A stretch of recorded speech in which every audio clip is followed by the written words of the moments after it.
तो नमस्कार दोस्तों, जैसा कि आर ओ का पेपर फाइनली 2023 वाला हो चुका है, जो कि अभी 27 जुलाई 2025 में हुआ है। और इसलिए ये वीडियो मैं लेकर आई हूँ ताकि हम एनालिसिस कर सकें कि किन किन सब्जेक्ट से कितने कितने क्वेश्चंस आए थे। इससे क्या होगा कि आप जब अगले पेपर की तैयारी करोगे तो डेफिनेटली आपको पता चलेगा कि कौन से सब्जेक्ट में हमें कितना पढ़ाई करनी है, ताकि हम उसके अकॉर्डिंग पढ़ाई कर सकें। तो हम उसी को एनालाइज करने का एक वीडियो बनाए हैं। और ये पेपर हमने भी दिया था, मैंने भी दिया था ये पेपर। तभी मैं पूरा पेपर दे के और ऑब्जर्व करके एनालाइज करके ये वीडियो लेकर आई हूँ। तो देखते हैं। तो सबसे पहले हम शुरू करेंगे हिस्ट्री से। आई थिंक इस टाइम हिस्ट्री में सबसे ज़्यादा क्वेश्चन आए थे आपके। मुझे लगता है सबसे ज़्यादा अगर क्वेश्चन जो आए थे वो हिस्ट्री से ही आए थे। मैं यहाँ लिख लेती हूँ ताकि कोई दिक्कत ना हो। इसको हम छोटा करेंगे 24 एंड ओके, ठीक है। तो सबसे पहले हम देखेंगे हिस्ट्री में। हिस्ट्री में मैं बता रही हूँ आपको 27 क्वेश्चंस आए थे टोटल। आप देख सकते हो सबसे ज़्यादा पोर्शन जो अगर देखा जाए जीएस में तो वो हिस्ट्री में ही आया था। नेक्स्ट हम देखेंगे ज्योग्राफी का।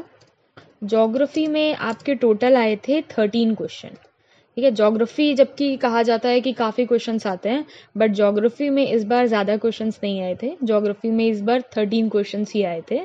और उसके बाद पॉलिटी पे आते हैं हम। पॉलिटी भी आपकी ज़्यादा नहीं आई थी, 8 क्वेश्चन। काफ़ी कम क्वेश्चन आया था पॉलिटी से। मतलब अगर मैं पहले देखूं पेपर तो कुछ नहीं तो 15 क्वेश्चन तो आपके पॉलिटी के बनते ही थे, बट इस टाइम पॉलिटी के कम क्वेश्चन आए थे, 8 क्वेश्चन ही आया था पॉलिटिक्स से। नेक्स्ट आपका आया था एप्टीट्यूड, नहीं नेक्स्ट आपका एप्टीट्यूड और रीजनिंग। एप्टीट्यूड, सॉरी एक सेकेंड, एप्टीट्यूड हम देखें। एप्टीट्यूड और रीजनिंग आपकी आई थी 15 की। 15 थे आपके, 15 क्वेश्चन थे। पिछले भी अगर आप पैटर्न क्वेश्चन देखो तो उसमें भी एप्टीट्यूड आपके 15 क्वेश्चन ही आते थे। तो एप्टीट्यूड और रीजनिंग आपकी जो ओवरऑल थी 15 क्वेश्चन की थी, तो इसमें कोई चेंजेस नहीं थे। उसके बाद हम आते हैं सेंसस के क्वेश्चन। जो 2011 के सेंसस के क्वेश्चन ही हमेशा हर बार पूछे गए हैं आर ओ के पेपर में। और इसके भी क्वेश्चन थे, 6 क्वेश्चन आए थे। सेंसस के अगर आप देखोगे ओवरऑल 4-5 क्वेश्चन ही बनते हैं, इस बार 6 क्वेश्चन पूछा था, सेंसस का था। उसके बाद हम आते हैं करंट अफेयर्स पे। करंट अफेयर्स मेरे ख्याल से 2024 से पूछा गया था। और अगर मैं पैटर्न देखूं तो मुझे लगता है कि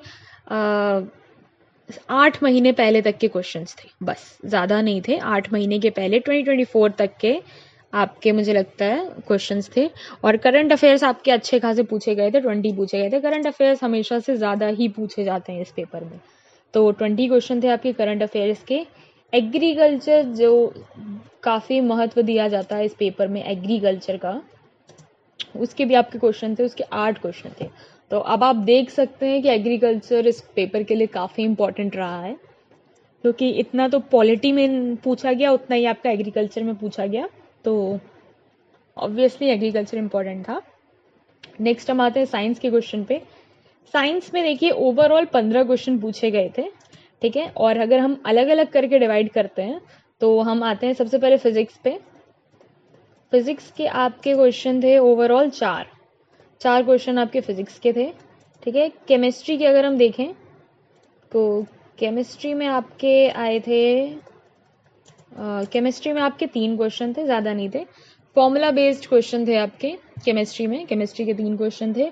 बायो का पोर्शन हमेशा से ज़्यादा ही रहा है पेपर में, आप पिछले साल भी पेपर देखोगे बायो का ज़्यादा रहा है, 8 क्वेश्चन बायो का रहा है। तो ओवरऑल देखा जाए तो 15 क्वेश्चन साइंस का था, ठीक है। उसके बाद कुछ थे मिसलेनियस, जैसे ये आपके टोटल हो गए जितने भी, बाकी आपके मिसलेनियस आए थे। 28 क्वेश्चन आपके मिसलेनियस थे। आप मिसलेनियस, जैसे मैं कहूँ कि आपके मिसलेनियस के ओवरऑल 28 क्वेश्चन थे, ठीक है। और इन 28 में अगर मैं कहूँ तो कंप्यूटर के आपके 3-4 क्वेश्चन दिखे थे। 3 क्वेश्चन मेरे ख्याल से कंप्यूटर के थे। वो कुछ एक ऑपरेटिंग सिस्टम पे था, एक इंटेल वाले पे था। यही 3 क्वेश्चन थे गिनती के कंप्यूटर के। इकोनॉमिक्स का पोर्शन भी मिसलेनियस में ही ऐड कर दिया है हमने। इकोनॉमिक्स के भी 4 से 5 क्वेश्चन थे, ज़्यादा नहीं थे। इतना ही रहा है एक मिसलेनियस में आपका। बाकी आपके नॉर्मल कुछ भी उठा के पूछ लिया गया है कि ये वाला नेशनल इंस्टीट्यूट किधर बेस्ड है, और यही सब आप मिसलेनियस में काउंट कर सकते हो। तो 28 क्वेश्चन ओवरऑल मिसलेनियस के थे। सो यही पैटर्न था। अगर देखा जाए जो बहुत ही समय से प्रिपरेशन कर रहे हैं या जो बहुत सीरियसली प्रिपरेशन कर रहे हैं तो उनके लिए ये पेपर इजी था, ठीक है। बट हाँ, जो 1 साल से प्रिपरेशन कर रहे हैं या थोड़ा लाइक सीरियसली नहीं प्रिपरेशन किया तो paper like medium to tough था। बट हाँ, जो बहुत साल से प्रिपरेशन कर रहे हैं, जो आईएएस की प्रिपरेशन कर रहे हैं, जो पीसीएस की प्रिपरेशन कर रहे हैं, तो उनके लिए तो ये पेपर आसान था। तो जीएस का पोर्शन आपका इतना ही था। हिंदी का पोर्शन मैं आपको नेक्स्ट वीडियो में बताऊंगी कि हिंदी में कितने कितने कहाँ से क्वेश्चन थे, पर्यायवाची से तत्सम थे। हिंदी मेरे ख्याल से मुझे लगता है जीएस की कंपैरिजन ज़्यादा हार्ड आई थी, क्योंकि हिंदी में पर्यायवाची वगैरह काफ़ी पूछा गया था। तो हिंदी मेरे ख्याल से ज़्यादा टफ आई थी as compare to GS. GS उनके लिए आसान था जिनकी बहुत पहले से प्रिपरेशन रही हो, वरना तो ऐसा नहीं है आसान पेपर नहीं था। बहुत जगह मैंने सुना कि आसान पेपर था, आसान नहीं था। आसान लग रहा था क्योंकि शायद वर्ड्स आपको मैच होते दिख रहे होंगे कहीं, लेकिन आसान नहीं था paper. This was all the analysis of ROARO, ठीक है। और देखा जाए अगर तो सबसे ज़्यादा हिस्ट्री के क्वेश्चंस थे। मिसलेनियस आप कितना भी कुछ कर लो, आप प्रिपेयर लगभग नहीं कर सकते। मिसलेनियस प्रिपेयर करने का मतलब है कि बस आप साल भर चौकन्ने रहो कि कहाँ क्या हुआ है, कहाँ क्या खुला है। तो miscellaneous is all about that. Otherwise अगर बुकिश चीज़ों में देखूँ तो सिर्फ history was scoring, current affairs वही as usual, agriculture important, polity important. So that was all about ROARO analysis. बाकी हम दूसरे वीडियो में देखेंगे। तब तक के लिए ख्याल रखें। नमस्ते।